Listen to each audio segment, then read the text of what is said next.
지난주에 이어서 계속 우리가 요한복음 1장 1절부터 5절까지 있는 말씀을 보겠습니다. 지난주에 우리가 말씀을 보면서 시간이 없어서 1절만 우리가 말씀을 보았는데, 태초에 말씀이 계시니라. 이 말씀이 하나님과 함께 계셨으니 이 말씀은 곧 하나님이시라. 말씀이신 예수 그리스도는 태초에 하나님과 함께 하신 분입니다. 태초에 말씀이 계시니라는 말씀은 어느 순간부터 계신 것이 아니라 영원 전부터 함께 계신 것을 의미합니다. 예수 그리스도는 피조물이 아닙니다. 그리고 어느 한순간도 존재하지 않았던 적이 없습니다. 우리 지난주에 이런 말씀을 우리가 보았습니다. 자, 2절 말씀을 봅니다. 2절 말씀에 보면 그가 태초에 하나님과 함께 계셨고 라는 말씀은 사실 1절의 반복의 말씀입니다. 다시 말해서 예수 그리스도의 영원성과 신성 그리고 성부 하나님과 동일성을 반복으로 설명을 하고 있는 말씀입니다. 그래서 그가 태초에 하나님과 함께 계셨다. 자, 오늘 우리가 본 말씀은 이제 3절부터 말씀을 보도록 하겠습니다. 만물이 그로 말미암아 지은 바 되었으니 지은 것이 하나도 그가 없이는 된 것이 없느니라. 오늘 이 3절의 말씀은 그리스도와 만물, 피조물과의 관계를 말씀하고 있습니다. 여러분, 여기서 이 만물이라는 것이 무엇인가? 이 만물은 우리가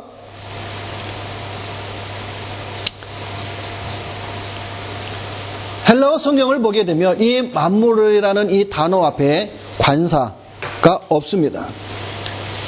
관사가 없다는 말은 다시 말해서 이 만물이라는 것은 현재의 것을 말하는 것이 아니라 이 만물이라는 것은 과거, 현재, 미래 존재하는 모든 만물, 모든 우주를 다 포함하는 그것을 가리키고 있습니다. 그래서 이 만물이라는 이 단어는 역사와 더불어 존재하는 모든 만물을 다 포괄하는 그러한 의미가 있습니다. 그러므로 모든 만물의 창조자는 누구며 그것의 주인이 누구인가라는 것을 오늘 3절은 우리에게 말씀을 해주고 있습니다. 먼저 우리가 한번 볼 것은 만물의 창조자가 누구냐 하는 것입니다. 바로 성자입니다. 성자는 만물의 창조자입니다. 여러분, 모든 만물은 성자의 창조물입니다. 무에서 유를 성자는 창조하였습니다. 근데 여러분, 우리 학생들 학교에서 이런 것을 배웠을 것입니다. 과학 시간이나 철학 시간에 이런 것을 많이 배웠죠. 만물의 기원은 물이다. 만물의 기원은 불이다. 공기다. 흙이다. 이런 이야기를 여러분이 많이 들었을 줄로 압니다. 그러나 만물의 기원은 말씀입니다. 말씀으로 모든 만물이 지음을 받았습니다. 다시 말해서 예수 그리스도가 없이 창조된 만물은 하나도 없습니다. 근데 여러분, 세상은 만물의 창조자인 하나님을 인정하지 않으려고 합니다. 오늘날 자칭 지식인이라고 말하는 현대인들은 진화론을 또는 빅뱅 이론을 또는 지적 설계론을 믿고 따라갑니다. 우리 학생 여러분, 진화론이 뭔지 알죠? 빅뱅 이론 여러분이 알죠? 빅뱅 이론. 빅뱅이라는 것은 아주 간단하게 말을 하자면 우주가 태초에 큰 폭발로 인하여서 모든 것이 생겨났다는 이론입니다. 그래서 이 빅뱅 이론을 주장하는 자들은 우주의 역사를 약 140억 년이라고 말을 합니다. 여러분, 지적 설계론, 요 근래에 현대인들이 좋아하는 론입니다. 바로 지적 설계론.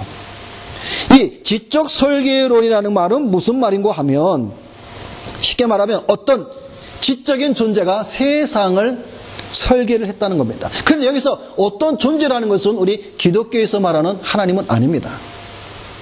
하나님은 아닌데 막연한 그 어떤 존재, 그 존재는 인간보다 뛰어난, 그래서 어떤 초월자가 설계를 했다라고 말을 합니다. 그런데 오늘날 우리 현대인들은 이런 것을 좋아합니다. 하나님이 창조했다라는 것을 좋아하지 않습니다. 세상은 창조주 하나님을 인정하고 싶지 않습니다. 세상은 만물이 우연히 되어진 존재이고 싶어 합니다. 여러분, 진화론이나 빅뱅 이론이나 지적 설계론을 보게 되면 공통된 것은 뭐냐면 바로 우연입니다. 한마디로 말해서 모든 우주의 만물, 우리 인간은 우연히 만들어진 존재라는 겁니다. 그리고 그 만물을 다스리는 인간이 높아지기를 원합니다. 즉 만물의 주인이 결국은 인간이고 싶어 한다는 사실입니다. 그래서 오늘 많은 현대인들은 창조주의 하나님을 놓기보다는 우리 인간을 놓기를 원합니다. 인간의 과학의 발달을 그 자리에 앉혀놓고 바벨탑을 계속 쌓아가며 교만히 행합니다. 유전자 공학을 통해서 사람의 팔다리를 만들고 우리 몸 안에 있는 장기들까지 오늘날 만드는 그러한 과학에까지 왔습니다. 앞으로 점차 우리 인간은 생명까지도 만든다고 아마 도전을 할 겁니다. 결국 그 궁극적인 목적은 뭐냐? 결국 창조자는 하나님이 아니라 우리 인간이다라는 것이죠. 그러나 성경 오늘 본문 말씀을 통해서 만물의 주인이 누구인지를 분명히 밝히고 있습니다. 만물이 어디에서 나왔는지도 분명히 밝히 말씀을 하고 있습니다. 사도 요한은 만물의 주인이시며 창조주인 예수 그리스도가 누구인지를 소개하기 위하여 창세전까지 올라가 말씀하고 있습니다. 예수님은 단지 일반적으로 고백하는 구속주만이 아니라 온 세상을 지으신 창조자라는 사실을 우리에게 강하게 말씀하고 있는 겁니다. 만물이 그로 말미암아 지은 바 되었으니, 만물이 그로 말미암아 지은 바 되었으니, 여러분 이 말씀을 한번 곰곰이 생각을 해보시기 바랍니다. 만물이 그로 말미암아 지은 바 되었으니, 여러분 온 우주 만물 창조들이 그리스도로 말미암아 창조되었다. 그가 바로 로고스, 말씀이신 예수 그리스도, 그분이 바로 태초에 하나님과 함께 계셨던 분이라는 사실입니다. 여러분 초대교회 때 교인들이 세례를 받으며 예수 그리스도를 주님이라고 고백하며 불렀던 찬양의 시가 성경 안에 있습니다. 그 시가 바로 골로새서 1장 15절로 20절에 있는 말씀입니다. 이 골로새서를 보면 사도 바울이 사도 요한과 같은 말씀을 하고 있음을 우리가 볼 수가 있습니다. 우리 한번 골로새서 1장 15절 말씀을 보겠습니다. 골로새서 1장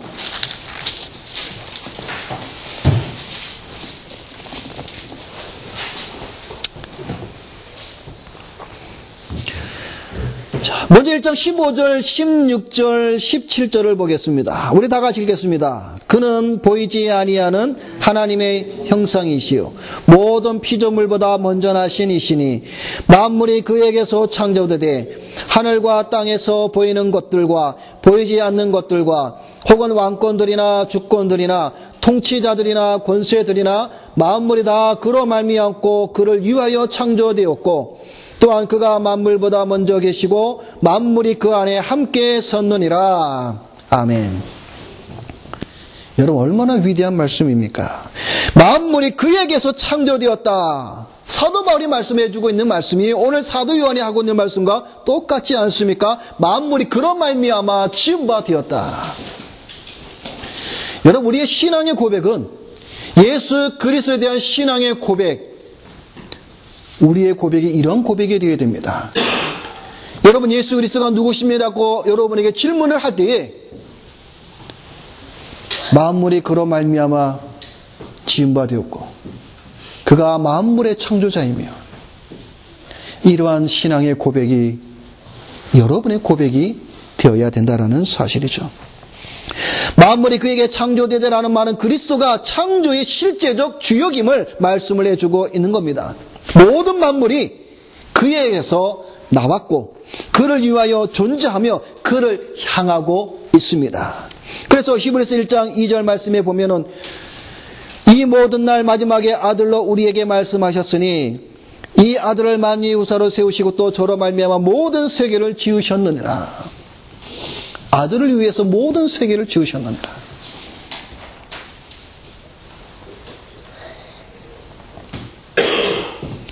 사도 요한은 모든 것을 말씀이 지었다고 말하지 않고 말씀을 통하여 이렇게 말씀을 해주고 있습니다. 다시 말해서 창조의 역사에서 오늘 성경 말씀에 보면 두 위격을 가지신 분, 다시 말해서 성부 하나님과 성자 예수 그리스도의 양자의 이 하나님께서 창조하셨다. 두 분이 함께 일하셨다. 다시 말해서 성부 아버지는 창조하셨는데 그 창조를 말씀을 통하여서 창조하셨다라는 것을 우리에게 가르쳐주고 있습니다. 그래서 고린도전서 8장 6절 말씀에 보면은 우리에게는 한 하나님 곧 아버지가 계시니 만물이 그에게서 났고 우리도 그를 위하여 또한 한 주 예수 그리스도께서 계시니 만물이 그로 말미암고 우리도 그로 말미암았느니라 말씀을 해주고 있습니다. 그리스도는 태초부터 하나님과 함께 계시며 만물의 존재의 근원이십니다. 예수 그리스도는 온 우주의 창조주이시며 만물의 존재의 근원이 되십니다. 그런데 오늘날 우리 주변의 기독교인들 중에서도 보면 예수 그리스도가 창조자이심을 믿지 못하는 분들이 있습니다. 그분들에게 있어서 예수 그리스도는 한낱 자신의 기도를 들어주는, 그래서 복을 받고자 하는 하나의 통로, 예수 그리스도가 어떤 분임을 알지 못하는 분들이 주변에 많이 있습니다. 예수 그리스도는 오늘 사도 요한의 말씀을 통해서 만물의 창조자다라는 사실입니다. 또한 예수 그리스도는 이 만물보다 먼저 계신 분이다라고 소개를 해주고 있습니다. 골로새서 1장 10절도 우리가 방금 읽은 말씀에 보면 또한 그가 만물보다 먼저 계시고 만물이 그 안에 함께 섰느니라. 여러분, 우리가 요한복음 8장 58절에 보면 예수께서 뭐라고 말씀하고 계시냐면 아브라함이 나기 전부터 내가 있었다라고 말씀을 합니다. 그랬더니 이 사두개인들이, 이 바리새파 사람들이 뭐라고 얘기를 합니까? 네가 지금 나이가 30대도 안 됐는데 네가 어떻게 아브라함 있기 전에 있었느냐? 무슨 말인지 이해를 못하는 것이죠. 구약의 미가 선지자는 또 이렇게 말씀을 하고 있습니다. 그의 근본은 상고의 태초이니라. 여러분, 만물보다 먼저 계신 분이 하나님 아니고는 누가 있을 수 있겠습니까? 예수 그리스도는 만물보다 먼저 계신 하나님이십니다. 이단자인 아루스가 말하는 것처럼 성자는 존재하지 않았던 적이 있었다라고 말하지만 결국이 아리우스의 이 말은 잘못된 것입니다. 성자는 어느 한순간이라도 존재하지 않았던 적이 없었습니다. 영원 전부터 하나님과 함께 계셨던 분입니다. 예수 그리스도는 또 만물을 붙드시는 분이다라고 말씀을 해주고 있습니다. 여러분, 오늘날 많은 사람들이 오해하고 있는 부분이 자유주의 신학자들처럼 하나님은 이 세상을 떠났다라고 생각을 합니다. 무슨 말인가 하면 오늘날 많은 사람들은 신이 만물을 창조해놓고 법칙을 만들어놓고 떠났다라고 말을 합니다. 다시 말해서 신은 이제는 만물과, 오늘 우주 만물과 모든 것들과는 이제는 상관없는 그런 존재가 되어져 버렸습니다. 그래서 사람들은 그 자리에 인간의 과학이나 이성을 바벨탑처럼 세워놓고 교만을 행하고 있는 것이죠. 여러분, 만물은 그냥 자동적으로 오토매틱으로 돌아가는 것이 결코 아닙니다. 또는 여러분, 시계에 테이프를 감아놓으면 그 시계의 바늘이 돌아가듯이 이 세상도 태엽을 감아놓은 것처럼 하나님이 대충 감아놓고 놓고 난 후에 떠나버리시고 이 모든 우주 만물은 태엽에 의해 돌아가는 시계처럼 돌아간다라고 성경은 우리에게 말씀해주고 있지 않습니다. 만물이 그 안에 함께 섰고 능력의 말씀으로 만물을 붙드시며 라고 성경은 우리에게 말씀을 해주고 있습니다. 히브리서 1장 3절에 보면 그의 능력의 말씀으로 만물을 붙드시며 라고 말씀을 해주고 있습니다. 이 말씀을 보면 만물을 붙드신다는 이 말씀은 어느 과거의 한순간에 멈춰버린 것이 아니라 오늘날에도 또한 미래도 계속적인 것을 말씀을 의미해주고 있습니다. 여러분, 지금 이 순간에도 예수 그리스도는 이 모든 우주 만물을 주관하고 있다라는 사실입니다. 우리 학생 여러분, 만일에 예수님이 지금 이 순간에 우주 만물을 붙드시지 않는다면 어떤 일이 일어날까요? 예를 들어서 지구가 태양을 중심으로 돌아가야 하는데 지구가 도는 게 힘들다고 멈춰버리면 어떤 일이 일어날까요? 또는 지구가 점점 더 가까이 태양 쪽으로 가게 된다면 어떤 일이 일어날까요?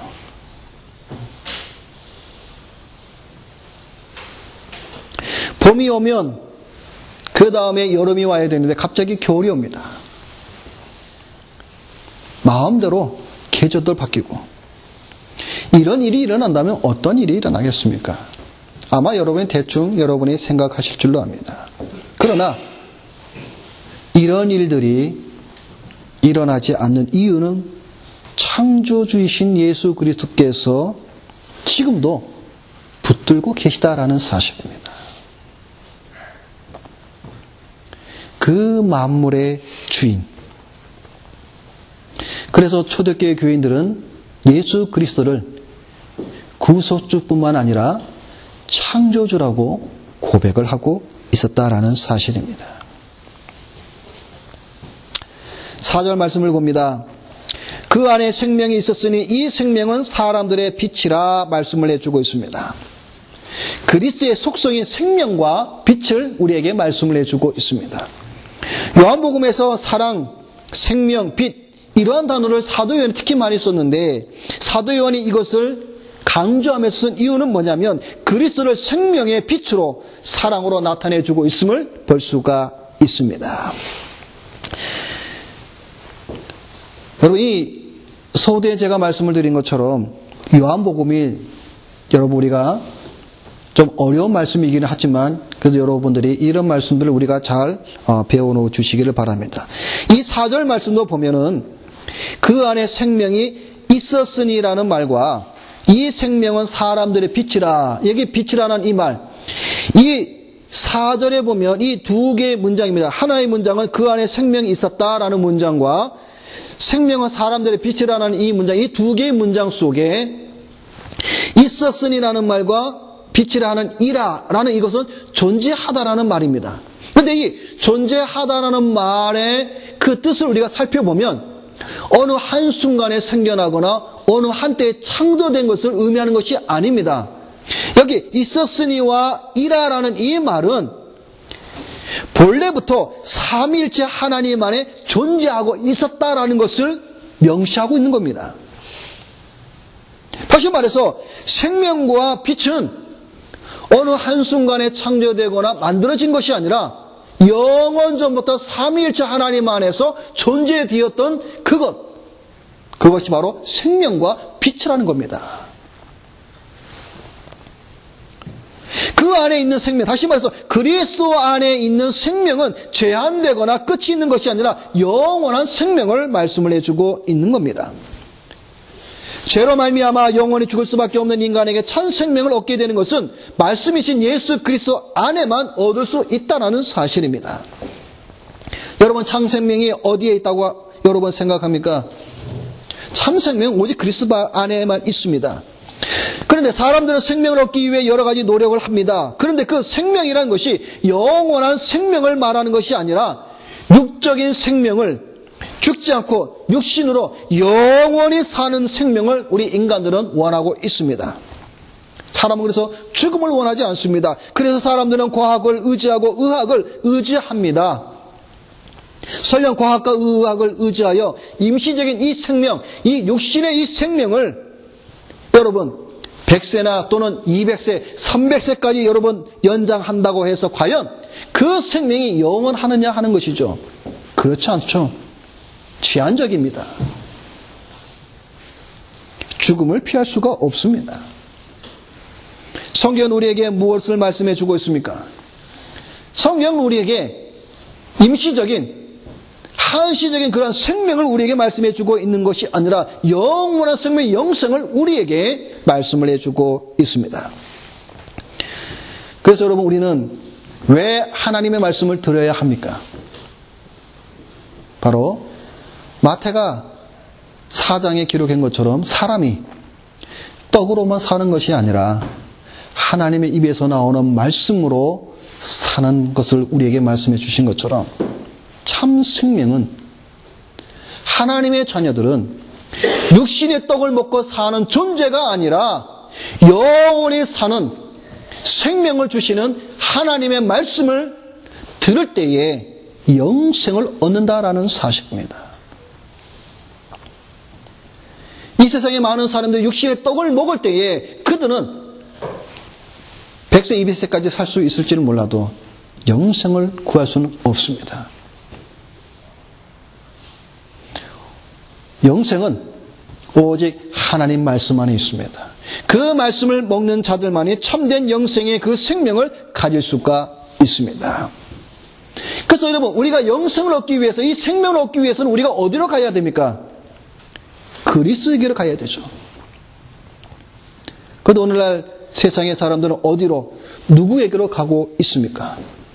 어떤 사람은 철학을 따라갑니다. 어떤 사람은 과학을 쫓아가고 어떤 사람은 명상을 합니다. 어떤 사람은 의학을 따라갑니다. 또 세상에 어떤 사람들은 타 종교, 다른 종교, 자신들의 신을 따라갑니다. 부처를 따라가고 알라를 따라가고 자신의 신들을 따라갑니다. 그러나 거짓 생명이 참 생명인 줄 알고 넓고 평탄한 길입니다. 그들에게는 참 생명을 얻을 수가 없습니다. 요한복음 14장에 분명히 말씀해 주고 있습니다. 우리의 길이요 진리요 생명은 바로 예수 그리스도밖에 없다라는 사실입니다. 5절 말씀 봅니다. 빛이 어둠에 비치되 어둠이 깨닫지 못하더라. 무슨 말씀입니까? 말씀 안에 있는 생명이 인간 세상의 빛으로 오셨지만 인간들이 그것을 깨닫지 못했다라는 말씀입니다. 여러분들 이 말씀을 가만히 보면 참 의아하지 않습니까? 우리가 일반 상식적으로 어두운 데에 빛을 비치게 되면 어떤 일이 벌어집니까? 어둠이 사라지죠. 여러분이 집안에 있을 때 전기가 나갔을 때 촛불을 켜게 되면 환해집니다. 그런데 오늘 본문의 말씀을 가만히 보면 빛이 왔음에도 불구하고 어둠은 깨닫지 못하더라라고 말씀을 해주고 있습니다. 지금 이 세상이 어둠의 세상에 빛이 왔는데 어둠이 깨닫지 못했다라고 말씀해주고 있습니다. 여기서 요한이 비추다라는 이 말은 한번 반짝하고 비친 것이 아니라 지금 현재에도 비추고 있음을 뜻하는 단어입니다. 이 빛은 지금도 비추고 있습니다. 여러분, 이 참빛인 예수 그리스도의 빛이 오늘 이 시간에도 비추고 있습니다. 세상에 어두워진 이 세상을 향해서 빛이 비추고 있는데 세상은 어둠에 처한 자들은 깨닫지 못합니다. 참 생명을 주시기 위해 이 땅에 오셨지만 사람들이 깨닫지 못합니다. 왜냐하면 어둠을 사랑하고 어둠에 갇혀서 빛으로 나오지 않기 때문입니다. 지금도 이 빛을 비추고 있지만 사람들은 무시합니다. 깨닫지 못합니다.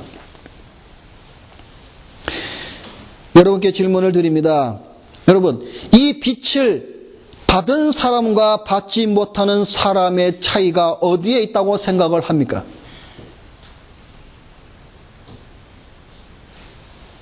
누가 이 빛을 받으며 누가 받지 못합니까? 오늘 이 자리에 앉은 여러분들은 그래도 그 빛을 받았다고 여러분 믿을 것입니다. 그런데 저 세상 밖에 있는 사람들은 이 빛을 받지 못했습니다. 깨닫지 못했습니다. 그 차이가 무엇입니까? 여러분과 저 세상 밖에 있는 사람과 차이가 무엇입니까? 여러분이 잘나서 여러분이 빛을 받았습니까? 아니면 여러분이 똑똑해서? 아니면 여러분이 좋은 학교를 다녀서? 아니면 여러분이 좋은 부모를 만나서 그 빛을 여러분이 받았습니까?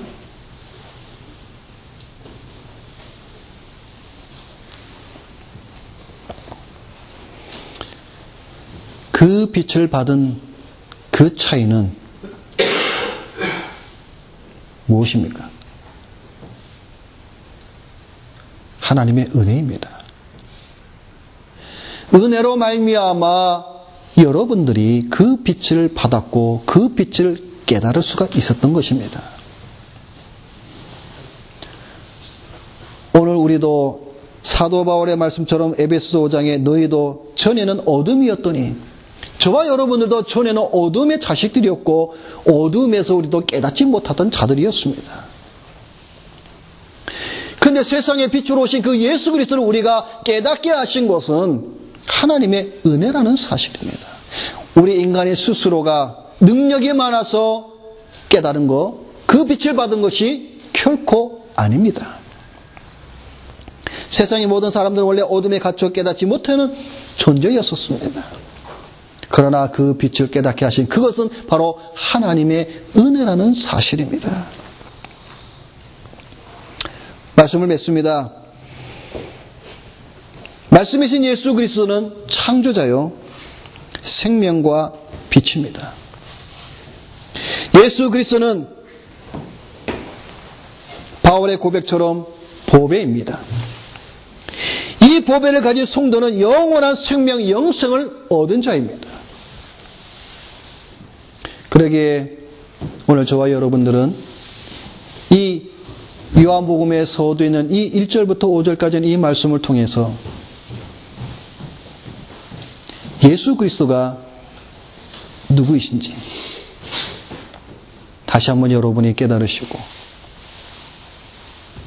그 예수 그리스도 안에 참 생명과 참 빛이 있음을 여러분이 오직 우리 하나님 앞에 그것을 우리에게 주신 그 은혜를 감사하며 돌아가시는 여러분이 되시기를 주님의 이름으로 부탁을 드립니다.